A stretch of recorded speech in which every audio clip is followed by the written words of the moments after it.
नमस्कार किसान भाइयों, जेडी न्यूज यूट्यूब चैनल में आपका स्वागत है। प्याज को लेकर सरकार का बड़ा फैसला, किसानों को लगा बड़ा झटका। जी हां दोस्तों, महाराष्ट्र में प्याज के भाव 30 से 40% तक गिर गए हैं। किसानों में काफ़ी आक्रोश है। त्योहार से पहले सरकार के फैसले से प्याज किसानों को बड़ा झटका दिया है। प्याज किसान इसे राजनीतिक चाल मान रहे हैं। जी हां किसान भाइयों, प्याज एक बार फिर महाराष्ट्र में राजनीति का गर्म मुद्दा बनता जा रहा है। किसानों को इस बार प्याज के दाम में 30 से 40% तक कम मिल रहे हैं। किसानों का कहना है कि सरकार के फैसले से किसानों को बड़ा नुकसान हुआ है और आने वाले स्थानीय निकाय चुनाव में इसका असर हम दिखाएंगे। महाराष्ट्र प्याज उत्पादन में अग्रणीय राज्य है, जहां लाखों किसान नकदी फसल के रूप में प्याज लगाते हैं। लेकिन अब की बार महाराष्ट्र के किसान सहित देश भर के लगभग किसानों को प्याज में जबरदस्त नुकसान उठाना पड़ा है। हिंदुस्तान टाइम में रिपोर्ट की माने तो किसानों का कहना है कि केंद्र सरकार का फैसला इस साल मिली सियासी चोट का नतीजा है।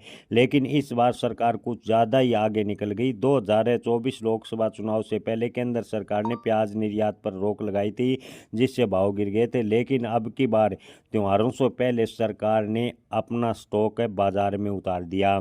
जी हाँ किसान भाइयों, केंद्र सरकार ने त्यौहार यानी दीपावली से पहले बाजार में बड़ी मात्रा में प्याज उतार दिया, जिससे प्याज के भाव पर दबाव देखने को मिला। नाराज किसानों का कहना है कि हम इसका जवाब चुनाव में देंगे। भारती गोल्ड ने लगाया गंभीर आरोप है।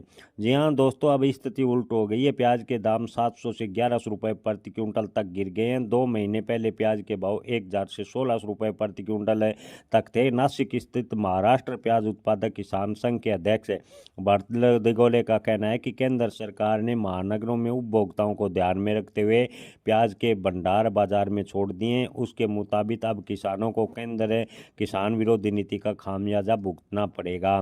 भारती गोले ने कहा कि नाफेड के जरिए खरीदी गई प्याज का भंडार सिर्फ जरूरत के वक्त बाजार में उतारने के लिए होता है, ताकि के भाव को संतुलित बनाया जा सके। इसे राजनीतिक फायदे के लिए इस्तेमाल करना गलत है। उन्होंने आरोप लगाया कि सरकार ने जीएसटी घटाने के बाद अब उपभोक्ताओं को सस्ते दामों पर सब कुछ देने की नीति अपनाई है, जिससे किसानों को बड़ा नुकसान उठाना पड़ रहा है। नासिक के प्याज किसान जयदीप बडाने ने कहा कि आने वाले चुनाव में किसान नेताओं को सबक सिखा देंगे। जल्द ही जिला परिषद और पंचायत समिति के चुनाव होंगे। बडाने ने कहा कि प्याज किसानों को एकजुट होकर सिर्फ उन्हीं उम्मीदवारों का समर्थन करना होगा जो किसान की बात करते हैं। जी हाँ दोस्तों, महाराष्ट्र में इन दिनों जबरदस्त किसानों में आक्रोश देखने को मिला है। आपको बता दें कि सरकार ने निकाय चुनाव को देखते हुए बड़े शहरों में जबरदस्त मात्रा में प्याज का स्टॉक उतार दिया है, जिससे प्याज के भाव में बेहद ही ज़्यादा गिरावट देखने को मिली है और किसानों को जबरदस्त नुकसान उठाना पड़ रहा है। अब की बार किसानों की आर्थिक बदहाली के जिम्मेवार सरकार है, ऐसा किसानों का कहना है। यहाँ किसान भाइयों, सीजन के शुरुआत से ही प्याज के भाव बेहद ही कम मिल रहे थे। इन दिनों प्याज के भाव में सुधार की उम्मीद थी, लेकिन सरकार ने अपना रिजर्व जारी कर किसानों को एक और झटका दिया है। किसान भाइयों, आप इस पर क्या राय रखते हैं? अपनी राय कमेंट में जरूर बताएं। जय किसान, धन्यवाद।